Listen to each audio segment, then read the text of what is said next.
America is facing a tough partisan standoff over the path to economic recovery amid rising concerns of stagnant unemployment and lost livelihoods. One America's Kristian Rouz has more.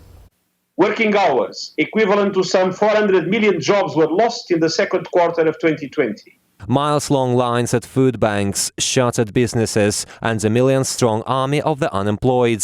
And this new economic reality shows no sign of improvements. That's according to the latest UN report, saying the threat of mass poverty is at its greatest in decades, not least due to sweeping economic lockdowns. And we are experiencing the sharpest decline in per capita income since 1870.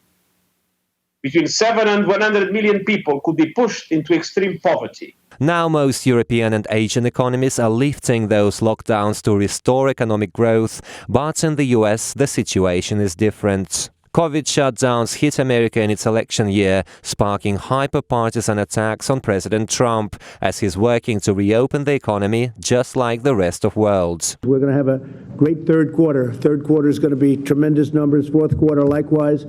And next year, economically, will be one of the best years we've ever had. But some states are doing the exact opposite and reimposing partial economic shutdowns, citing reports of COVID spikes in the mainstream media. Many officials are calling for face masks and quarantining the healthy, as well as other scientifically dubious measures. But investors say fear is the biggest threat to the US economy, 70% of which is driven by services, such as people going out, buying things, traveling, and the like. And if the US economy goes down, so will President Trump's re-election chances, which is arguably what Democrats want. The economic collapse will be worse than the Great Depression. This will result in widespread violence along with government crackdowns on liberties, accelerating the U.S. slide into authoritarianism. The two major parties have proposed their different views on how to proceed and avoid this trap of mass poverty the UN is warning about. The Republican push to reopen the economy appears to be running into allegations that reopening would spread the virus. Meanwhile, Democrats appear to believe they have an upper hand in the debate as they've embraced COVID lockdowns all along. Priority on the part of Democrats to make sure that Americans who have been hard hit by the economic part of this downturn can continue to rely on the government for aid of some kind.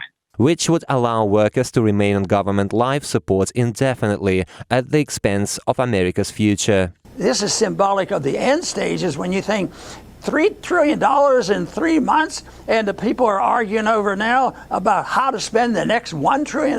They don't even argue whether it should be spent.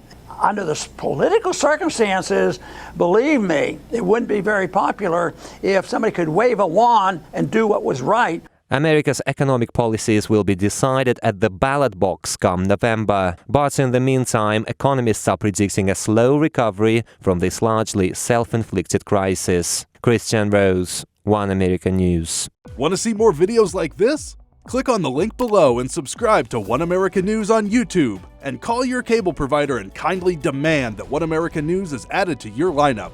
Call and subscribe today.